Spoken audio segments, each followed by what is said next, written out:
Hi friends, welcome to my channel. ఈరోజు గోరుచిక్కుడు శనగపప్పు కారం కూర ఎలా తయారు చేయాలో చూద్దామండి. దానికి నేను ఒక పావు కేజీ గోరుచిక్కుడు తీసుకొని కట్ చేసి పెట్టుకున్నానండి.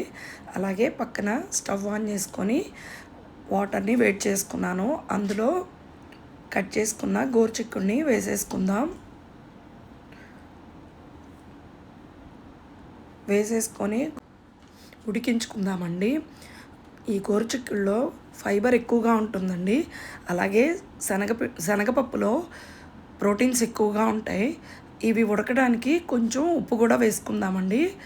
ఉడికించిన తర్వాత చల్లార్చి ఈ ముక్కల్ని పక్కన బౌల్లో ఉంచుకుందాం. అలాగే శనగపప్పు కారానికి కొంచెం శనగపప్పు, జీలకర్ర, కొంచెం కారం, అలాగే చిన్నులపై గర్భాలను కూడా వేసేసుకుందామండి.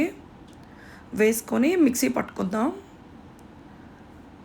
ఈ కర్రీ జీర్ణ వ్యవస్థకి చాలా ఉపయోగపడుతుందండి.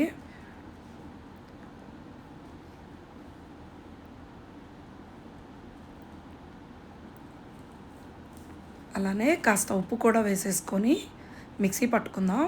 పక్కనే స్టవ్ ఆన్ చేసుకొని ఒక బాండి పెట్టుకొని అందులోనే కాస్త ఆయిల్ని హీట్ చేసుకుందామండి. ఆయిల్ హీట్ అయిందండి. దీనిలో కొంచెం పోపు దినుసులు వేసుకుందాం. అలాగే 2 ఎండుమిరపకాయలు కూడా వేసుకుందామండి. అలాగే కొంచెం పసుపు కూడా వేసుకుందాం. తిరగమాత కాగుతూ ఉందండి. ఇప్పుడు 2 రెబ్బలు కరివేపాకు కూడా వేసేసుకుందాం.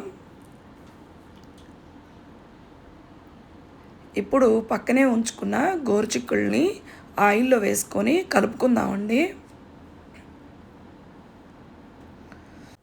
ఈ వేసుకున్న ముక్కలు ఆయిల్లో బాగా కలిసే వరకు కలుపుకుందామండి. కొంచెం ఫ్రై అవ్వనివ్వాలి. ఆ తర్వాత పక్కనే మిక్సీ చేసుకున్న శనగపప్పు కారాన్ని కొంచెం కొంచెంగా వేసుకుంటూ కలుపుకుందామండి.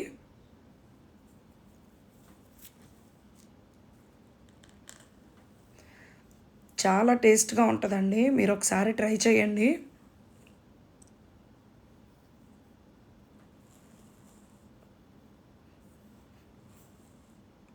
మరలా కాస్త శనగపప్పు పొడి వేసి కలిపేసేద్దామండి. ఇప్పుడు పర్ఫెక్ట్గా వచ్చేసింది. మన గోరుచిక్కుడు శనగపప్పు కారం రెడీగా ఉందండి. అలాగే సర్వింగ్ బౌల్లోకి తీసేసుకుందాం. నచ్చితే ట్రై చేయండి.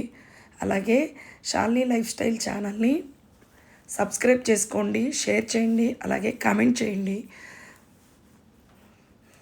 థ్యాంక్ యూ ఫర్ వాచింగ్ అండి.